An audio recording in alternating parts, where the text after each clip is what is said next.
And what is your understanding of that? Is that in, where do you find that in the Constitution? No, the phrase separation of church and state is not found anywhere in the Constitution. Which will be a revelation to many of our viewers. It's not in the Constitution. What the Constitution does say is that there shall be no establishment of religion. The Founding Fathers were very concerned. They didn't want another Church of England here in the United States. The government shall make no law regarding the establishment of religion. Right. And it also says it preserves the free exercise of religion. So it preserves that each individual can make their own decisions.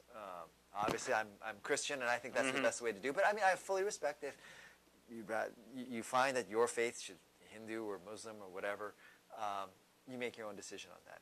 But the separation of church and state is a modern creation that is not in the United States Constitution. And I think the best evidence of that here is that immediately after passing the Constitution, what's the first thing that all of the Founding Fathers did? They said a prayer. At the very first Congress, right after the election of the first United States Senators, or after the selection of the very, very first United States Senators, what is the very first act that the very first Congress did? They did an invocation.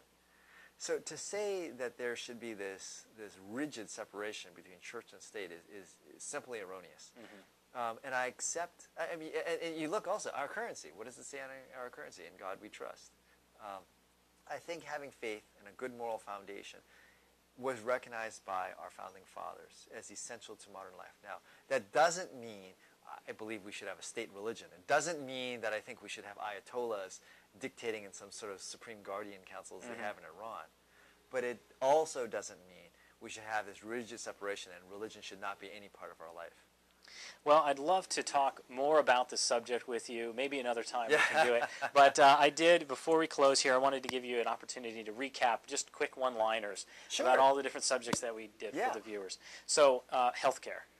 Reform, yes. $1 trillion government program. Public option, no. Okay. Social issues.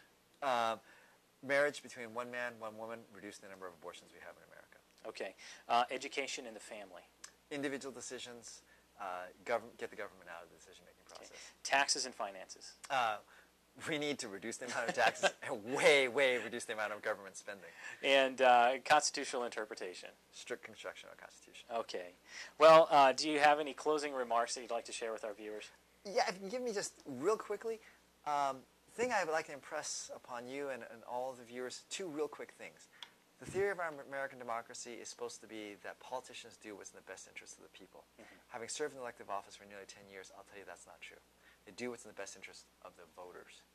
And when the founders wrote our Constitution, people and the voters are supposed to be one and the same. But when only 38% of the people in Hawaii actually vote, that's a problem. There's a disconnect between the people and the voters. Second thing is, our Constitution is supposed to be framed around that elections select the best candidate for office.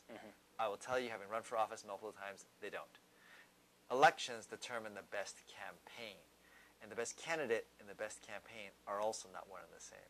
So I would encourage all of your viewers, if you see a candidate that you like, view it upon yourself as your civic duty to make that candidate have the best campaign. Well, thank you very much. Let me throw you one real quick one-liner. Electronic voting, yes or no? Well, I don't like the idea of internet voting. I don't have an objection per se of electronic systems so long as there's a paper record and you can audit it. Okay. That was out of the blue.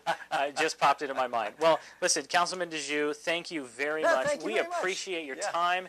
And can you just let the voters know how they can keep track of you? Yes, please do. Visit my website, www.djou.com. That's my last name, djou.com. We want to thank you here at Hawaii's Voice, and I will see you again for our next episode.